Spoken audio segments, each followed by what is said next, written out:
Let's take a look at our favorite scary movies, cause it's the season.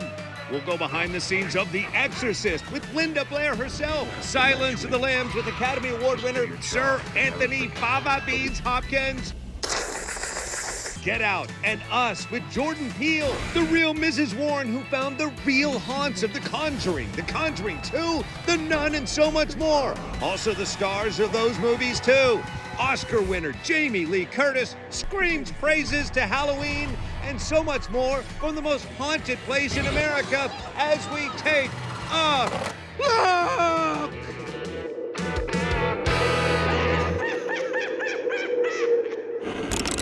That's right, welcome to a special Take a Look live from Universal Studios Hollywood and Hollywood Horror Nights. This is the biggest collection of haunts in the world. Look at it, for crying out loud. It is awesome. Coming up in a moment, we're going to take you behind the scenes of some of the attractions with some of the greatest masters of horror movies of our time. Jason Blum, John Carpenter, and a lot of other people. But right now, I want to celebrate what you celebrate, the scariest movies of all time. For me, the movie that traumatized me, the movie that pretty much put me in therapy, Linda Blair and The Exorcist. The head spinning around, the projectile vomit, which by the way was pea soup. I was just talking about the pea soup, and I think I went to the store and they were out, so I ended up getting like mushroom chowder. I don't remember, but I talked to Linda Blair on the anniversary. Look. I believe we should begin. Do not listen. That thing isn't my daughter.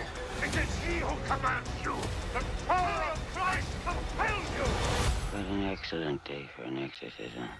Hey, it's great to see you. Nice to see you, Mark. Thank you. I've always wanted to ask you, was it an insult to you throughout your life when people would come up and say, I had so many nightmares and you were in them? How do you take that? I suppose in the beginning, it was like, okay. I never knew how to answer them. But as years went on, I guess I've just gotten so used to it, I just sit and I go, uh-huh. What was a typical workday like for you, especially during the heavy possession scenes? Long hours, just a lot of technical. We may have to test another piece of equipment. The day you shot the scene where he said, the devil says, you want to say something to your mom? She's in here with me, and then suddenly what was that? What spewed from your mouth? Oh, pea soup. It was pea soup. Yeah, we have some here for you. I was misinformed. I was told it was cream of broccoli. Was I misinformed? Oh, well, kind of, but that's okay. I'm sure it's good. Well, Linda Blair, one of the kindest people on the planet. Creepy in the movie, but kind to put up with me in my horrible interview. Does it look like flames shooting out of the back of my head? It's not. It's just Hollywood Horror Nights. That also one of my favorite female performances in a movie of all time. Another great one, Emily Blunt in A Quiet Place. I had a chance with her early on to talk about that amazing performance and, oh, that bathtub scene.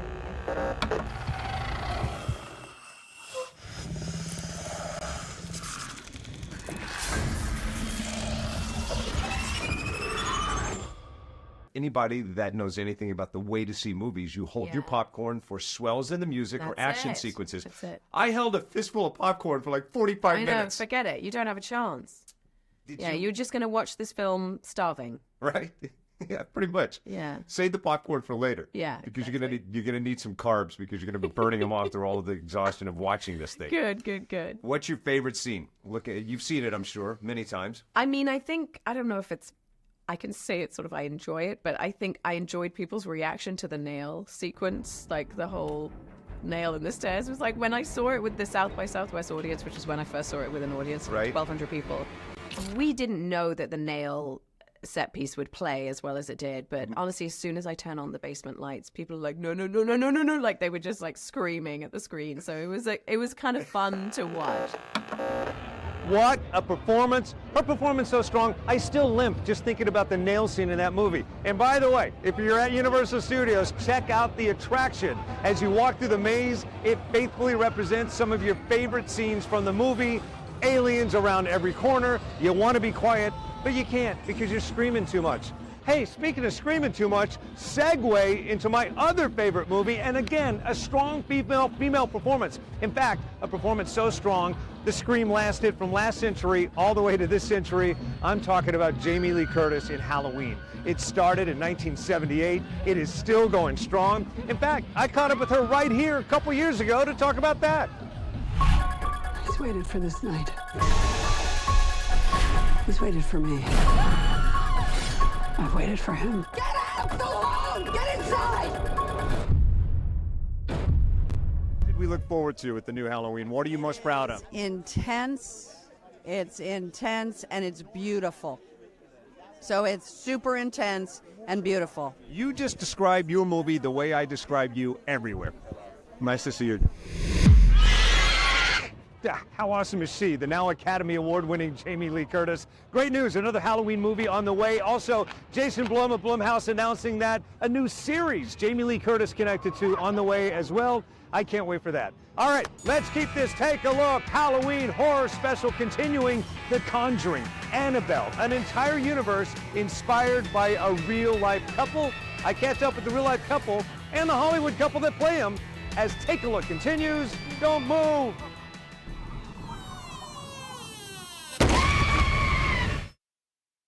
Hey, welcome back to Take a Look in our Halloween Horror Spectacular as a spider takes over Hogwarts Castle at Universal Studios Hollywood. Coming up in a moment, we're going to take you behind the scenes of all the haunts and attractions, but right now, we're talking about movies. Speaking of Hogwarts, there's a franchise, a movie that's largely about places, whether it's Amityville Horror or the homes in The Conjuring or The Conjuring 2.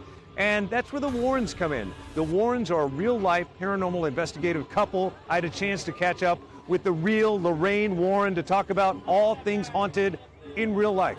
Take a look. There was a family lived here some time ago. They had a similar problem.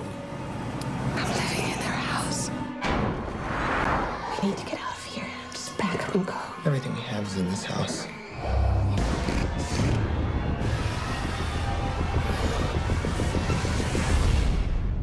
My name is Lorraine Warren.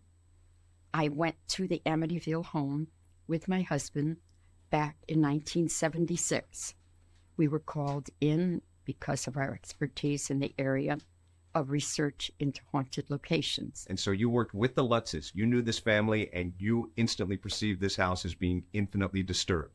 Yes. The first day, which is most unusual, when you go into a case, it takes a while before you're able to document, before you're able to get the evidence, unless you go into a poltergeist-infested home where stuff's flying all over the place. That's a totally different deal. That's a totally different cup of tea altogether. Now, in this, the moments we see that are disturbing in this movie, some of them are Hollywood-inspired, but tell me something that we see in this movie that is absolutely accurate to what you saw happen in the house.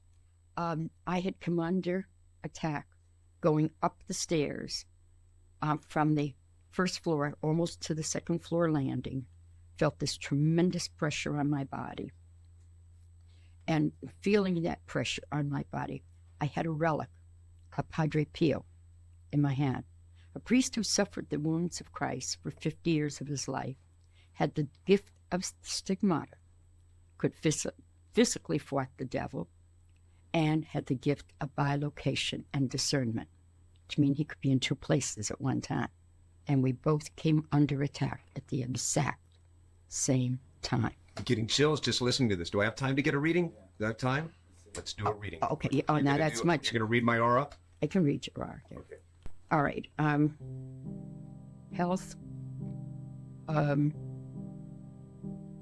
don't know how to read it into things that happened to you when you were younger. I don't know what that is. Something that happened. I don't know if it's a sport injury. I don't know what it was. I don't know what it was. I can see it in your eye. It's nothing that's leaving scars, but it's something that has affected your health. Your emotions, keep things pretty much intact. You don't allow yourself to fire off. You think before you make decisions. Now, the spiritual part. There's no organized religion. I don't see an organized religion in your aura at all. But I think, from what I see, You believe in a supreme being. You just don't keep it very organized. Oh, you so precisely nailed everything. What an awesome opportunity to talk to the late Lorraine Warren. By the way, she never made a dime from any of the movies. Book sales and appearances I'm sure took off, but nothing from the movies. Vera Farmiga, who plays her in the movies, she probably made a dime or two, along with Patrick Wilson. Together, they are the Warrens in The Conjurings, Annabelle, and all of those movies. We talked. You're going to die.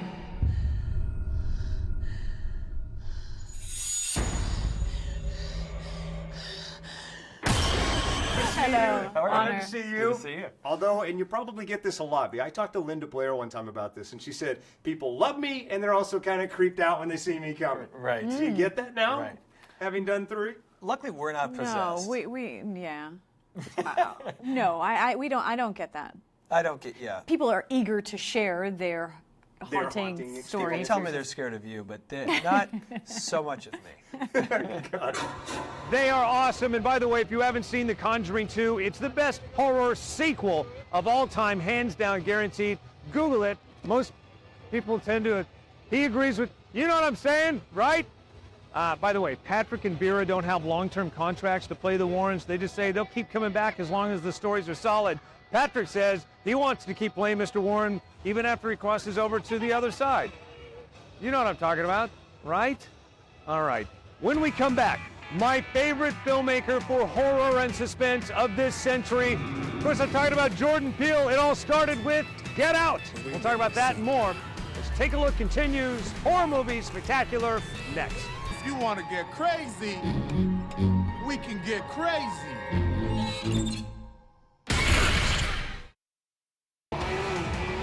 Hey, welcome back to Take a Look and our Halloween special from Universal Studios, Hollywood, and Halloween Horror Nights. Camera guy Julian, are you okay? Did he hurt you? Did he cut you? All right, let's go back to talking about movies. My favorite horror suspense filmmaker of this century, the brilliant, the great, the genius, Jordan Peele. It all started with Get Out, then came Nope, Us, those movies. But I went back to the day to talk to him about Cats. Take a look. Good to see you, man. Good to see you, man. We have some history we should probably talk about. All right. So when I interviewed you for the movie Keanu, I thought it would be great to do it in a cat sanctuary. Yes. And I was holding a cat, and the moment I started speaking, the cat splattered on the ground and ran That's off. right. Do you remember That's that? right. I do remember Have that. you forgiven me? I've forgiven you. You know, whoever set that up didn't really double check whether or not I was allergic to cats. Yeah, how'd that work out? You know, it was okay. When I had Keanu in my hands, it was fine. It's just one. I could put him down. In the cat sanctuary, I almost died. What about signing up to do a film about a cat? Yeah, that was and writing one. You'd think I would have thought that through. Right. But it just goes just like this movie. You know, writing a movie, you don't think like I'm such a fan. You don't think someone's actually going to make your movie. Right. So you just write something with the passion. You write something with your favorite movie that you've never seen, and hopefully somebody picks it up. And with Get Out, it was definitely a movie I didn't think anyone was ever going to make. And I was going to ask. With that said, are you allergic to scary movies? Or are you a huge fan of this product? I am. When I was a kid, I was as terrified of scary movies as anyone could be. I was very scared of the dark till like 12. Yeah. Just a complete coward. At some point, a switch flipped, and I was like, anything that can affect me that much is art. It's masterful. And so from that point on, I've respected horror as an art form. And there's a handful of really great additions to horror a year, and so I wanted to take a stab.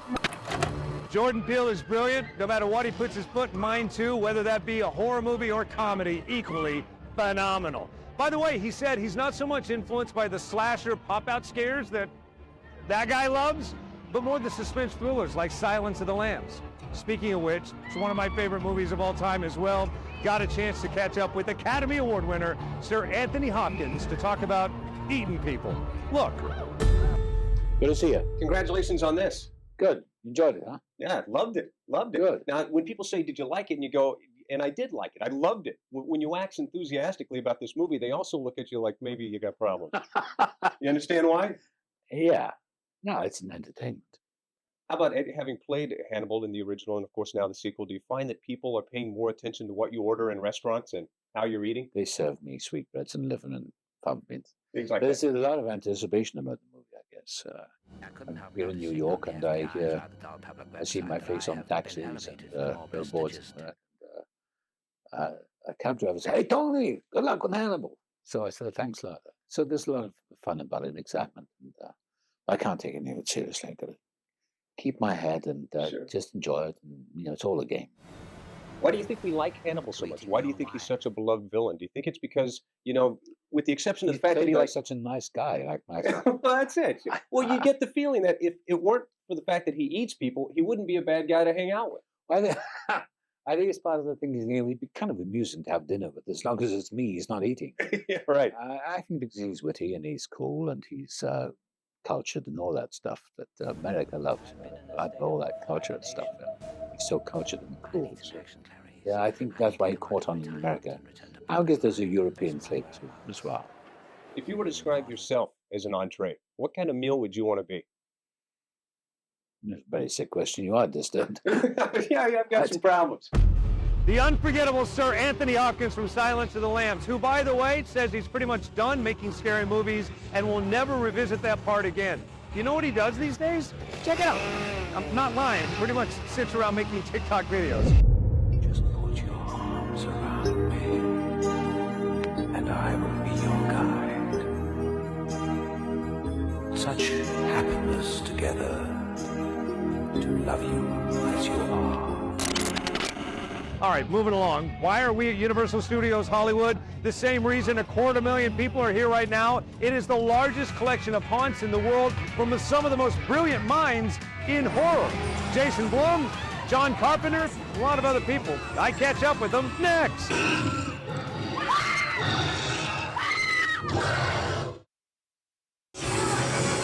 Hey, welcome back to Take a Look in our Halloween Horror Night Spectacular, live from Universal Studios in Hollywood Horror Nights, home of the frequent fear pass.